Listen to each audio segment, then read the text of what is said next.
माननीय जिल्हाधिकारी साहेब यांना निवेदन देण्यात आले। निवेदनाचा विषय होता, आपल्याला माहीतच आहे की ऑटो एलपीजीची जी कमतरता झालेली आहे आणि 35 ते 40 रुपयाची वाढ करण्यात आलेली आहे। या वाढमुळे आणि कमतरतेमुळे रिक्षा चालकांचे हाल होत आहे।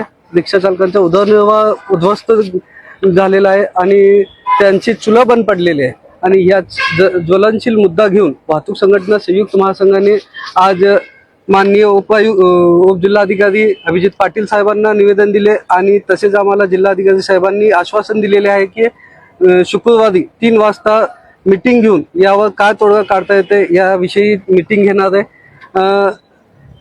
सर्वप्रथम इराण आणि अमेरिकाचे जे युद्ध आहे त्या युद्धाची जे वस्तुस्थिती आहे त्याला धरून जे एलपीजी पंप चालक हे मनमानी लुटत आहे आणि मनमानी तरीक्याने आपले दर वाढ केलेली आहे।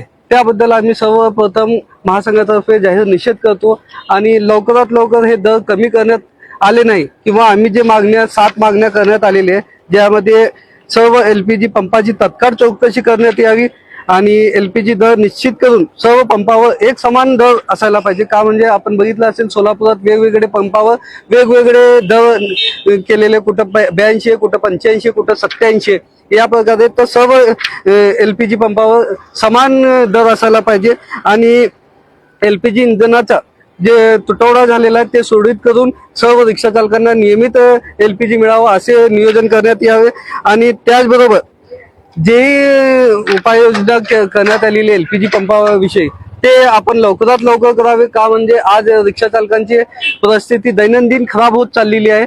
एक दिवस गेले की त्यांची हालत होत आहे। आज जवळपास सोलापूर शहरात 1000पेक्षा जास्त रिक्षा बंद आहे आणि 1000 रिक्षा बंद असणे म्हणजे 1000 कुटुंब त्यांचा उदरनिर्वाह बंद झालेला आहे, त्यांचे चुले बंद झालेले आहे। त्या विषय घेऊन आम्ही हे गंभीर विषय जिल्हाधिकारी साहेबांना आम्ही दाखवून दिलेले की सोलापूरची गंभीर परिस्थिती झालेली आहे। जर लवकरात लवकर याविषयी जे पण मार्ग काढण्यात आले नाही तर येणारी परिस्थिती खूप बिकट होणार आहे। त्यासाठी वाहतूक संघटना संयुक्त महासंघाने अल्टिमेटम दिलेला आहे की जर 1 ते 2 दिवसात या परिस्थिती आणि एलपीजी पुरवठा सुरळीत करण्यात आले नाही तर सर्व जिल्ह्यातील रिक्षा बंद ठेवून आम्ही या कार्यालयात जमा करणार आहे।